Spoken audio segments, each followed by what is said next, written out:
My mom laughed and asked, "When are you going to be someone like your brother?" Years later, I was thriving with my dream while my brother threw a tantrum because my parents couldn't afford his wedding. I'm 29 years old. If you'd asked me 10 years ago what my future looked like, I probably would have laughed and said something stupid like, hopefully not living in my parents' basement. I didn't have some grand vision back then. I wasn't one of those kids coding apps in middle school or building robots in the garage. I was just quiet observant. I liked taking things apart, seeing how they worked, tinkering along. My older brother Evan was the golden child. He always had the spotlight. Class president, football team captain, prom king, and later the one with the real job. He majored in finance, wore suits even to casual family dinners, and somehow always had a story ready that made everyone laugh. My parents, especially my mom, treated him like the second coming of Steve Jobs. Meanwhile, I was the quirky one, the weird one, the one who just needs to figure it out. Growing up in that house felt like constantly trying to prove you existed. Evan's picture was framed in every hallway. Mine. Maybe one, and it was cropped weirdly because my cousin had her eyes closed. When I got a B+ in physics, Dad would tell me, "Don't worry, not everyone's gifted." When Evan got a B+, it was, wow, that teacher must be brutal. It was subtle things, death by 1,000 dismissals. At first, I tried to keep up. I joined the robotics club thinking it might impress them. Mom said, "That's cute, sweetie. Just don't let it interfere with real responsibilities." When I landed a summer internship coding back-end systems for a local tech company, Dad shrugged and said, "So like IT support." The thing that really stuck with me, though, the one I replay more than I probably should, happened at a family barbecue 2 years after college. I had just started working on a passion project, a SaaS tool, meant to streamline virtual onboarding for remote teams. It was niche, yeah, but I believed in it. I mentioned it casually while flipping burgers at the grill, and my mom laughed. Actually laughed. "Steven," she said in front of my aunts and uncles, "be honest, when are you going to be someone like your brother?" I wish I'd said something cool in the moment, something sharp and clever that made her freeze, but I just blinked and turned the burgers pretending the smoke was making my eyes water. That moment stung deeper than I thought it would, not because it was new. It wasn't, but because I finally realized that no matter what I did, I would always be a side character in my own family. It didn't matter that I'd been paying my own rent since college, that I was teaching myself every programming language I could find, that I spent nights in front of a laptop until my vision blurred. All they saw was Evan's tailored suits and $70 haircuts. All they talked about was how his boss gave him box seats to a Knicks game, how his fiancé came from good people, how his LinkedIn said VP of Client Relations. Meanwhile, I was still figuring things out. The kicker. That same summer, my parents sat me down like it was an intervention. We were in the living room, and I remember Dad folding his hands in that serious way he did whenever he wanted to talk down to you. Mom leaned forward like she was about to deliver tragic news. Evan sat smugly on the armrest with a beer in hand. "We've been talking," Dad said, "about your future." Mom chimed in, "You're not failing, Steven. We just think it's time you consider something stable." Stable. That word grated me. They meant a job with a salary cap and a ceiling low enough to keep me from dreaming. Something like what Evan's doing? Mom added gently, like I wasn't already bleeding from the comparison. I nodded, smiled, said I'd think about it, but something inside me snapped that day. It wasn't anger, not quite. It was colder, quieter, the kind of resolve that doesn't shout but whispers, "Watch me." So I stopped trying to prove anything to them. I didn't bring up work, didn't show them progress. I let them believe I was still muddling through freelance gigs and barely scraping by. But behind the scenes, things were happening. My software gained traction first with a few clients, then dozens, then companies were offering to license it. I stayed heads down, said no to investors focused on building it right, not fast. I lived like a monk, ramen and black coffee, cheap apartment, no distractions. I missed birthdays, skipped holidays, dodged family calls. Every hour they thought I was finding myself, I was building something that would change my life. Meanwhile, Evan was planning a wedding, a big one. Black tie, six-figure budget country club venue. My parents were footing the bill $60,000. I overheard Mom mention once like it was pocket change. "Well, we have to," she told my Aunt Evan's our firstborn. "He's done everything right." That line sat with me for days. I had launched my platform 2 months prior, and we had already hit $2.4 million in ARR. But sure, Evan had done everything right. Then came the wedding invitation. Actually, scratch that. It wasn't an invitation, it was a group text. My entire family, cousins, Uncles, great aunts, all in one massive thread, buzzing with excitement about Evan and Claire's big day. I was tagged like an afterthought. No personal message, no call. Just let us know if you can make it, Stephen, beneath a sea of champagne emojis. I stared at that message for a long time. Did I want to go? No. Did I feel obligated? Maybe. But part of me needed to see it, needed the confirmation that nothing had changed, that I still didn't belong, that they still saw me as a footnote to Evan's main story. And wow, did they deliver. I showed up in a basic black suit, no date, no fanfare, sat at a table near the back, you know, the one next to the speakers and the emergency exit. I watched as my parents beamed during the father-son dance, mom wiping tears, dad gripping Evan's shoulder like he was passing down a crown. They toasted him like he was royalty, said things like, "You've made us so proud and you've always been the light of our lives." I clinked glasses with a waiter who probably thought I was part of the catering team. But the real twist didn't come until the speeches. That's when Mom stood up, glass of champagne in hand, voice trembling with joy. "Some parents are lucky if one of their children finds success," she said. "But us. We hit the jackpot with Evan. From the moment he was born, we knew he was destined for something great." Then she glanced at me and smiled. "But Stephen's here too," she said as an afterthought. "He's finding his way, and that's okay." The room laughed politely. I didn't. That night I left before dessert. I didn't say goodbye, didn't leave a gift, just slipped out while the DJ played Sweet Caroline, and my relatives screamed, "So good, so good, so good." I got into my car, drove back to my place, and stared at my laptop screen. We had just crossed $10 million in ARR, and no one knew. Not yet, but they would soon. When I say I went off the radar after that wedding, I mean it. No calls, no texts, no Facebook likes. I stopped replying to the occasional just checking in message from Mom, and I ignored the group chat completely even when my cousins tried to loop me into some awkward birthday greetings. I told myself I was too busy, and I was. But the truth was, I didn't trust myself not to explode if I had to hear one more patronizing comment about how Evan's always been the leader, or "Stephen, you've got your own path, sweetie." I didn't want a path. I had a damn highway, and they were too busy polishing Evan's driveway to notice. But silence wasn't enough because even when I went quiet, they didn't. It started small. Mom left a voicemail asking if I could help Evan with some technical stuff. She said it like I was the family IT guy. I think her exact words were, "You know, the computer things. He's having trouble syncing some files on that cloud thing."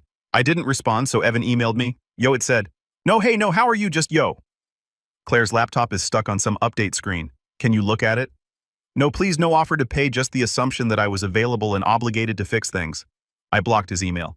The next time I saw them was at Thanksgiving 7 months after the wedding. I hadn't planned to go. I really hadn't. But part of me, the foolish, still wounded part, thought maybe things would feel different now that I was older, wealthier, and more in control of my life than I'd ever been. I didn't go to show off. I just wanted to be seen for once. Big mistake. Dinner was at my parents' house, and nothing had changed.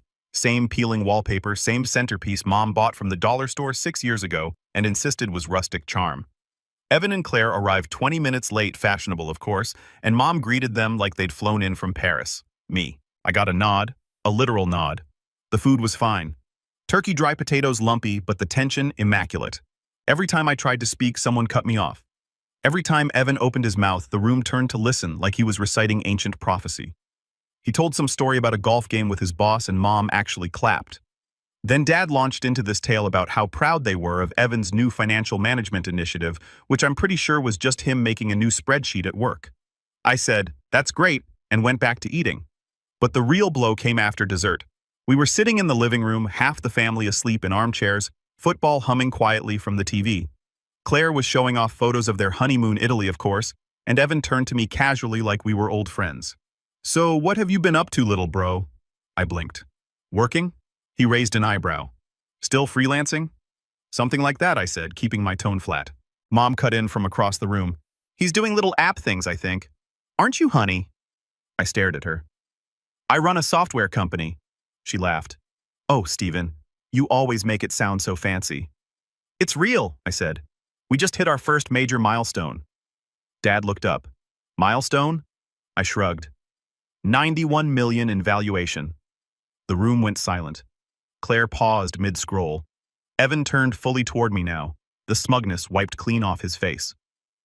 "Wait, what? We had our Series B 2 weeks ago," I said. "Raised a good chunk. We're expanding globally now." Mom blinked. "Stephen, that's not possible." You never even studied business. I studied problems I said. Then I solved one. That's how companies start. I wasn't even trying to be smug. I just wanted a moment. A moment where I could say something real and not have it reduced to a joke or shrugged off like I was still some awkward teenager. But that moment never came. Because instead of all our pride, I got suspicion. Dad leaned forward. So, you're saying you're a millionaire? I'm saying the company is doing well. Evan scoffed. And yet you drove here in a Toyota. It runs fine. You expect us to believe this? Mom asked, her voice sharp now. Stephen, this isn't funny. It's not a joke, I said. I built something from scratch. I didn't tell anyone because of exactly this. You always had a habit of exaggerating, Dad muttered. And just like that, the conversation ended. They didn't ask questions, didn't ask how I did it, what the product was, what it meant to me. They changed the subject. Someone made a joke about the turkey being dry and the room laughed, and my $91 million truth was buried beneath gravy and deflection. I left early again. But the silence that followed was different this time. It wasn't peaceful, it was strategic. Because the next time I heard from Evan, he wasn't asking for tech help. He was asking for money. It was a text, no greeting, just, yo, you got like 10,000 I can borrow. Claire and I are looking at a house. I didn't reply. He sent another the next day. You there? Just alone. Parents said you're doing well now. That made me freeze. They told him. I hadn't realized how fast the news would spread. I thought the awkward Thanksgiving would just fade like all the others. But apparently, once they accepted it was real, or at least possible, they decided it was theirs to share. I wasn't a son to be proud of. I was a resource. Mom called 2 days later. Stephen's sweetheart, she said in that tone that always meant she wanted something. Evan told us about the little chat at Thanksgiving. I just wanted to say we are proud of you. We just didn't know you'd done so much. I said nothing. And listen, she continued, about your brother's house. He's a little short on the down payment. It would mean the world if you could help. I don't think that's a good idea, I said flatly. She sighed. Stephen, it's family, and it's not like you're hurting. I hung up. She called again the next day and the next. Then Dad joined in. Your brother needs a hand, he said. It's not like he's asking for much. You're in a position to help, and we're asking as your parents. I didn't ask you to pay for my apartment when I was eating ramen every night, I said. Where was the family then? That's different, he snapped. You chose to be stubborn. Evan's building a life. It hit me then clear and hard that they didn't see me as a person. Not really. I was a tool. A backup plan. A walking ATM with a quiet voice and no boundaries. And they had no shame. A week later, I got a group message from my mother. Another family gathering. A barbecue this time. My cousin was graduating and we were all expected to bring a small financial gift to support his college plans. Mom added, Stephen, maybe you could cover the catering, as your way of giving back. No one asked if I was coming, no one cared what I wanted, they just assumed that I would fund things, that I owed them, that I still played the same role, the quiet one, the background character, only now with a bigger wallet. I didn't go. That summer, Evan posted a photo on Instagram, him and Claire standing in front of a new house. Caption started from the bottom, now we hear. My blood ran cold, because I recognized the house. It was one I had toured myself a few months back when I was house hunting as a kind of therapy. It wasn't listed anymore. Sold, the agent had said. Full cash offer. A small part of me hoped it was a coincidence. Until the second photo. Claire's wrist. A new Rolex. Same model I had bought for myself the week after our Series B closed. The price, $16,000. And I hadn't even worn mine yet. I scrolled back through the photos, my stomach tightening. New car, renovated kitchen, designer furniture. It added up, way more than Evan's job could justify. Then I checked my accounts, and my heart stopped, because one of my private wallets, one I used for transferring investment gains, had a withdrawal. Not huge, not big enough to notice unless you were tracking closely. But it was there, $3,000. Transferred out 2 weeks before Evan's house announcement. I scrolled further. Another transaction. $5,000 this time. A different wallet. Same week. Then one more. $4,000. Different dates, different platforms. And all of them connected to the same secondary email. One I didn't recognize. But I knew who it belonged to, because it was a Gmail handle I'd seen before. on a shared Netflix account. Evan. I leaned back in my chair, staring at the screen, my fingers numb. He hadn't asked me for money. He had taken it. And my parents, they either knew or didn't care. Either way, something in me shattered. Because this wasn't just favoritism anymore. This was theft. And that was the moment the line was crossed. Not just between us as brothers, but between me and the family I thought I could one day win back. No more. That night, I opened a private doc and started typing. Not notes, not plans, blueprints, because if they wanted a villain, I could be one. But I'd be the kind that smiled in silence and burned everything down while they toasted marshmallows over the ashes. When I tell people I've hit rock bottom before they assume I'm talking about college. Broke ramen diet, living in a crappy apartment with paper-thin walls. But that wasn't it, that was just noise. The real bottom came after I realized my own brother had stolen from me and my parents either knowingly or blindly had let it happen. That's the kind of pain that doesn't make a sound. It just settles in your bones and sits there heavy. For a few days after I found those transactions, I couldn't work. I couldn't even open my laptop. I'd sit at my desk, the same desk where I'd spent years building something from scratch, and I'd stare at the screen like it had betrayed me too. I kept rereading the transfer logs, checking my security settings, trying to piece together exactly how Evan had gotten access. He didn't have the passwords, but he must have had something. A saved login from an old family device maybe. Or maybe he'd watched me, once remembered an email, got curious, got lucky. However he did it, it wasn't just the money. It was the presumption that he could take from me and I wouldn't notice, that he deserved it more than I did. And worse, that no one would take my side if I confronted him. I tested that theory. I called my parents' voice flat and measured. I think Evan's been in my accounts, I said. I found several transfers. They're traceable. It links back to an old email he used. Silence. Then Dad. Are you sure you didn't just make those transfers and forget? I almost laughed. You think I misplaced $12,000? Mom jumped in. Maybe it was a business expense. You've said before you use lots of apps and tools. Maybe one billed you. I triple-check everything, and even if I didn't, it wouldn't link to Evan's email. More silence. Finally, Mom sighed. Stephen, honey. Evan wouldn't do that. He's not a thief. I was quiet for a long time. And if he did what then? She didn't answer. She didn't have an answer. And that was the confirmation I needed. They didn't just fail to believe me, they refused to. Because if they admitted Evan had done something wrong, it would shatter the entire narrative they'd built. Golden child, family man, responsible firstborn, and they couldn't afford that. Not even for me. So I hung up. And for the first time in my life, I realized I had no family. Not really. Not in the way that mattered. I remember lying in bed that night, staring at the ceiling, thinking, what's the point of building an empire if the people you love think you're disposable? That question haunted me. For weeks, I moved on autopilot. I took meetings, nodded at investor pitches, signed off on design changes. But I wasn't there. I stopped going to the gym, stopped cooking, let my place get messy. I even let my beard grow out, which might not sound like much, but if you knew how obsessively I shaved every morning before work, you'd understand what that meant. It wasn't depression exactly, it was emptiness. Because I hadn't built that company just to make money. I'd built it because I thought it would finally make me enough. Enough to earn their respect. Enough to be seen.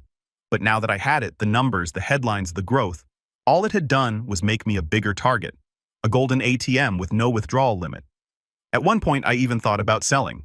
Taking the money, disappearing, changing my name, buying some quiet cabin in Oregon and going full ghost mode. But then something weird happened. I went to a coffee shop. That's it. Just a normal day. I needed air, needed something to pull me out of the fog.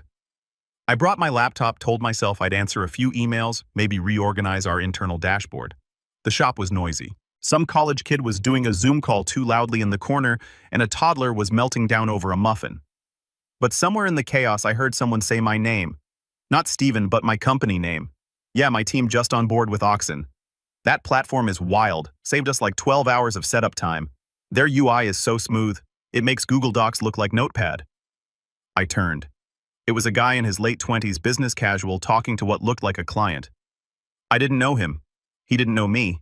But he was talking about my product like it was the most normal thing in the world. I just sat there and listened. And for the first time in weeks, I felt something shift. I wasn't just a ghost behind a screen. I'd made something that mattered. Something real. something useful. This guy didn't care that my parents thought I was the family screw-up. He didn't care that Evan had stolen from me. All he knew was that Oxen made his job easier, and that was enough. That moment didn't fix everything, but it cracked something open, so I leaned into the work, not as a way to prove anything anymore, just to build, to refine, to evolve. We just rolled out a new AI-based onboarding assistant, and the beta feedback was glowing. I dove into the next iteration, obsessing over every detail. I pulled long nights not out of burnout, but out of flow.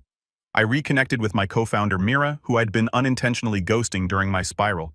She didn't pry, didn't ask why I'd gone dark. She just sent me a dot gif of Gandalf returning to Helm's Deep and said, "You good now?" I smiled. Getting there. We hired 3 new engineers, brought on a consultant to prep for our Series C. I started taking interviews again, podcasts, tech blogs, even a segment on a startup YouTube channel with over 1 million subscribers. For the first time, I let my face be associated with the product. No more hiding. And something wild happened. People started messaging me. Old college friends, former coworkers, even a few distant cousins who had never bothered to speak to me at family reunions. They weren't asking for money. They were saying things like, "Dude, I had no idea that was you," or "I've been using Oxen for months. It's brilliant." I let those messages in, let them replace the ones I'd been obsessing over. I started working out again. Nothing crazy, just light runs, home workouts. I got a haircut, cleaned my apartment, cooked a real meal. One night I even invited Mira and a few team members over for dinner. We drank cheap wine, made terrible jokes, and stayed up talking until 2 a.m. And in that moment, I realized something. This was my family now. The people who saw me, who respected me, who didn't need to compare me to anyone else to know my worth. Still, there was a bruise under it all, a quiet ache that never fully left. I hadn't forgotten what Evan did or what my parents didn't do. And even though I was rebuilding, even though I was stronger now, part of me still wanted something. Not revenge, not exactly just truth. I wanted the truth out in the open, not buried under holiday greetings and fake smiles. I wanted them to know that I knew, that I saw them clearly now, that their version of reality, where Evan was the hero and I was the broken one, was over.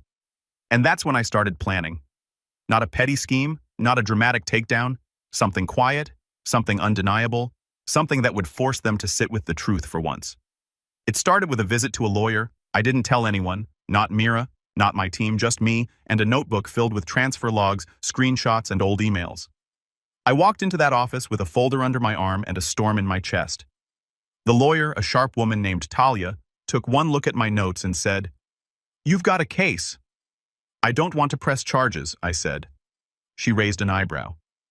"Then what do you want?" "I want proof. I want a record. I want something they can't spin. Something they see every time they try to lie about it." She nodded slowly. "We can do that." It wasn't about money. I'd already recouped the stolen amount tenfold in stock value that month alone. This was about narrative, about removing the mask. Talia helped me draft a letter, not a cease and desist, not a demand for repayment, just a formal acknowledgement, one that laid out the facts, named names, and stated that the matter was documented, that it wouldn't be pursued legally for now. We mailed it to Evan's address, certified signature required. 3 days later, I got the delivery confirmation. And 10 minutes after that, my phone started ringing. Mom, Dad, Claire, then Evan. I didn't answer any of them. Instead, I poured myself a drink, sat by the window, and watched the city lights blink. They knew. Finally, they knew. And it was only the beginning.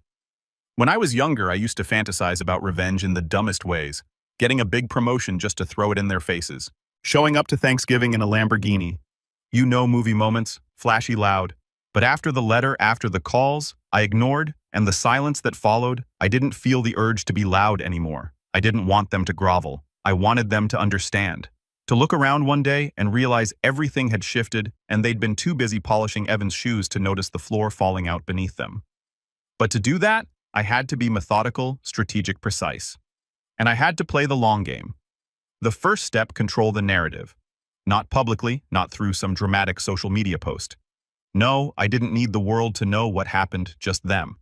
And more importantly, I needed them to feel powerless to stop it. Which meant I needed to get closer before I pulled away. I started with Evan. After weeks of ignoring his texts and calls, most of which, to be fair, had dropped off after the letter, I finally replied to one message.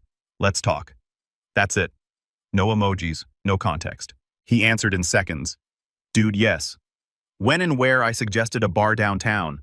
Not too fancy, but upscale enough that he'd feel comfortable wearing his new Rolex, the one he bought with my money. I arrived 5 minutes early and got a booth in the back. He showed up late, of course, like he always did. Still had that confident walk, the same smug half smile. But there was a tension in his shoulders I hadn't seen before.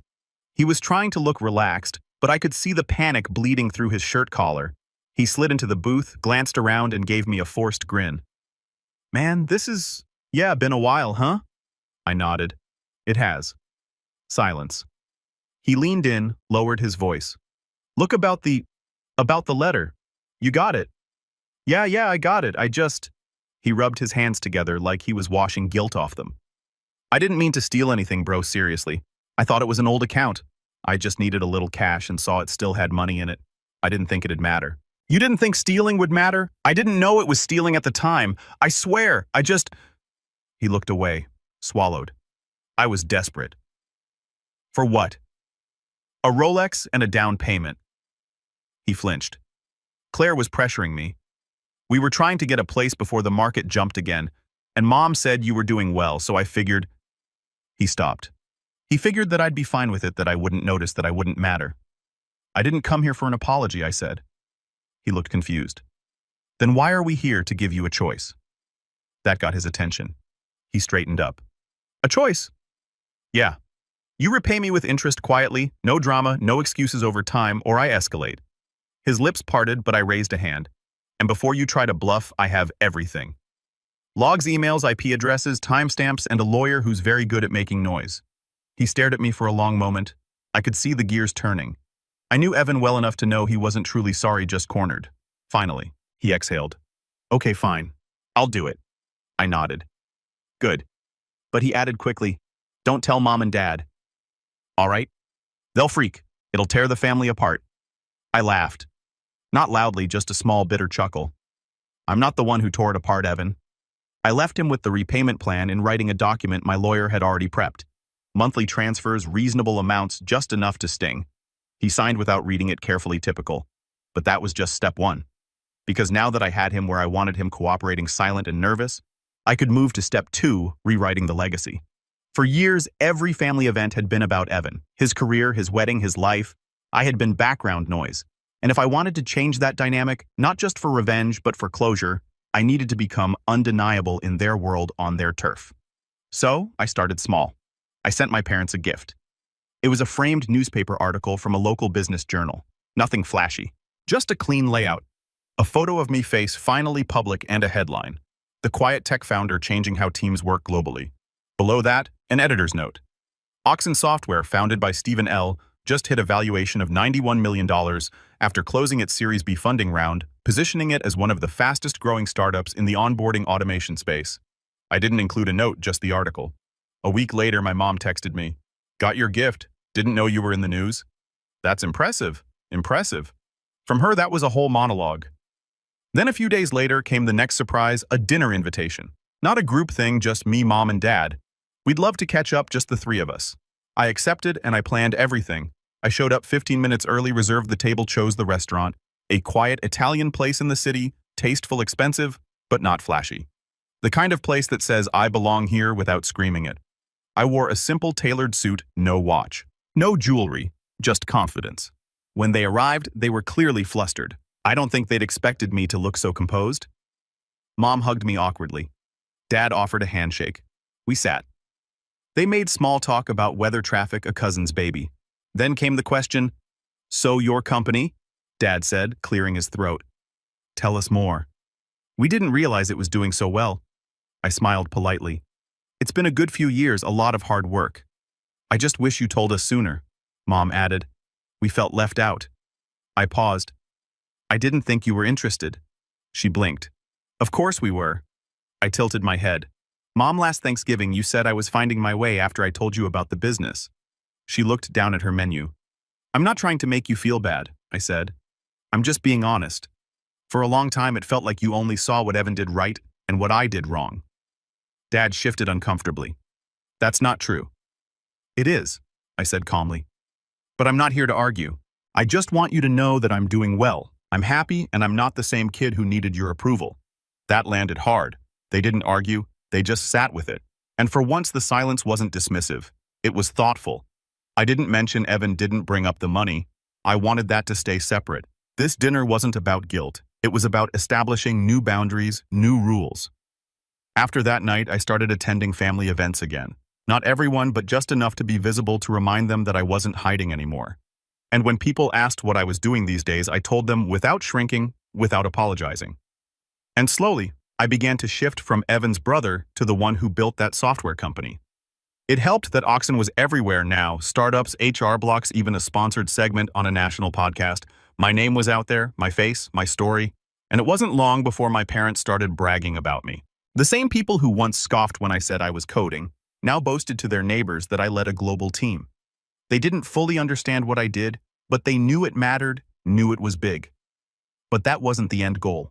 That was just groundwork. Because now that the narrative had shifted, it was time for step 3, the reveal. Not to the world, to them. I waited for the perfect opportunity, and as fate would have it, it arrived, gift-wrapped. My cousin Danielle was getting married. Big event, fancy venue, full family guest list. The kind of thing where everyone showed up dressed like it was the Oscars, and everyone talked about everything except the couple. I knew Evan would be there, I knew Claire would too, and I knew they'd be smiling. But behind that smile, panic. Because he still hadn't finished paying me back, not even close. And every month when that transfer hit my account, he was reminded that I had him on a leash. But this time, I was ready to take it further. I was going to say something. Not publicly, not with a microphone, just carefully, strategically enough to make everyone stop and think enough to finally pull the mask off. But what I didn't know, what no one knew, was that someone else was watching too. Someone who had their own score to settle, and they were about to hand me the perfect weapon. The wedding was held at a vineyard about 40 minutes outside the city, the kind of place with white linen tents, a candlelit aisle, and an open bar that didn't skimp on quality. Everything screamed tastefully expensive. And of course, Evan showed up in full peacock mode, tailored navy tux, his hairstyle to perfection. Claire on his arm wearing a designer gown that probably cost more than most people's rent. He spotted me before I even stepped onto the gravel path leading to the ceremony space. "Steven," he said, voice dripping with fake warmth, arms open like we were long-lost siblings in a Hallmark movie. "Didn't think I'd see you here." I smiled and gave him a polite nod. Family event. Wouldn't miss it. Behind the mask, I saw the flicker of nervousness. He hadn't seen me since our little bar meeting. He'd missed 2 repayment installments in the past 3 months. No explanation, no warning. I didn't remind him. I didn't have to. He was already sweating. Inside the reception hall, things unfolded the way they always did. Long speeches, polite clapping, endless rounds of, "Aren't you going to settle down soon?" directed at me by distant relatives who barely remembered my last name. I sipped my wine and kept my head low. I wasn't here for a social hour. I was here for the final act. What Evan didn't know, what no one in my family knew, was that I hadn't come alone. Across the room, at a table near the floral arch, sat a woman in her late 30s, calm, composed, and perfectly out of place among the chiffon and pearls. Her name was Lydia. She was a forensic accountant, a very good one. I'd hired her 6 weeks earlier. After Evan missed his second repayment, I decided to dig deeper. Not just into him, but into the web he'd woven. If someone like Evan had no shame in stealing from me directly, what else had he been getting into? What else had he convinced others to look the other way? On the answer, plenty. See, Evan had been managing the family trust, a modest fund left by my grandfather to cover things like education, emergencies, and long-term care for extended relatives. The money wasn't massive, but it was important. It helped my aunt during cancer treatment. It paid for my cousin's grad school. It was sacred. And Evan, he'd been draining it. Small transfers, reimbursements for expenses with no receipts, fake invoices. Lydia traced every dollar. Over $78,000 gone, all routed to accounts linked to Evan's name or Claire's. And the best part, he had no idea anyone was looking. I waited until after the cake cutting, after the champagne toasts, after the dance floor had started to fill with relatives, awkwardly swaying to 2000s pop songs. That was when I made my move. I approached Evan near the bar. He was laughing with one of our uncles, drink in hand. "Can I borrow you for a second?" I asked. He raised an eyebrow but followed. I led him to the side patio where string lights cast warm glows across the empty tables. Music thumped quietly behind us. "What's up?" he asked, already guarded. I handed him a manila folder. He frowned, opened it, and began to read. Page after page. Every transfer, every account, every timestamp, Lydia's cover letter summarizing her findings. His face went pale. "Stephen," he said, his voice small. This is ridiculous. This is taken out of context." I stepped closer, voice even. "You didn't just steal from me, Evan. You stole from the family, from Aunt Marlene, from Danielle's college fund, from Grandpa's legacy." I can explain." "No," I said sharply. "You won't, because you won't have the chance." He looked at me panicked. "What does that mean?" I handed him a second folder. Inside was a prepared statement of resignation from his position managing the trust, a formal letter admitting financial misconduct. Not legally binding, but emotionally devastating. The kind of thing that would end any goodwill he had left with the family. He shook his head, trembling. "You wouldn't." I tilted mine. "I already have." His eyes widened.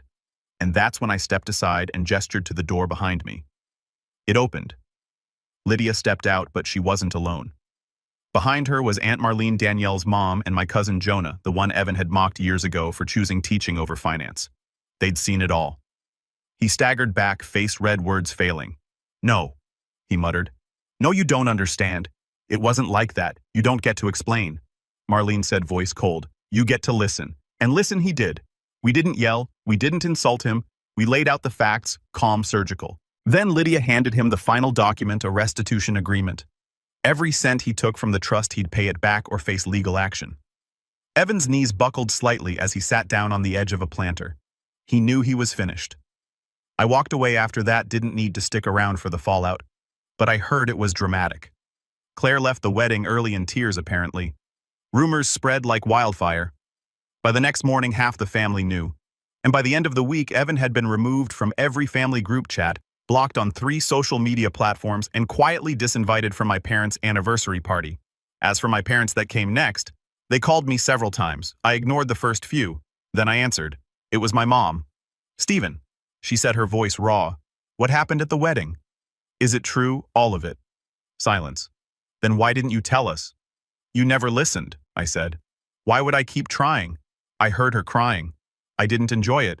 I didn't hate her, but I didn't comfort her either, because it wasn't my job anymore. "We want to fix this," she said. "No," I replied. "You need to fix yourselves. I'm doing just fine." And I was better than fine. In the months that followed, Evan kept his head down. The repayments resumed, this time larger and on time. My parents began asking real questions about my work, not performative ones, genuine curiosity. It wasn't perfect. It never would be, but I was done chasing their approval. I'd become something they never expected, not just successful, whole, and I didn't need their spotlight to shine. A year later, I made a quiet donation to a local school in my grandfather's name, the same one Evan had siphoned from. They used it to build a new computer lab. I never told anyone, not even the family, because some victories don't need applause. Some are better lived in peace. I stood in that lab during the ribbon-cutting ceremony, watching kids play with programs I'd helped fund, building things from scratch, dreaming bigger than I ever had at their age. And I smiled. They'd asked me once, "When are you going to be someone like your brother?" The answer, never. Because I became so much more, and they finally knew it.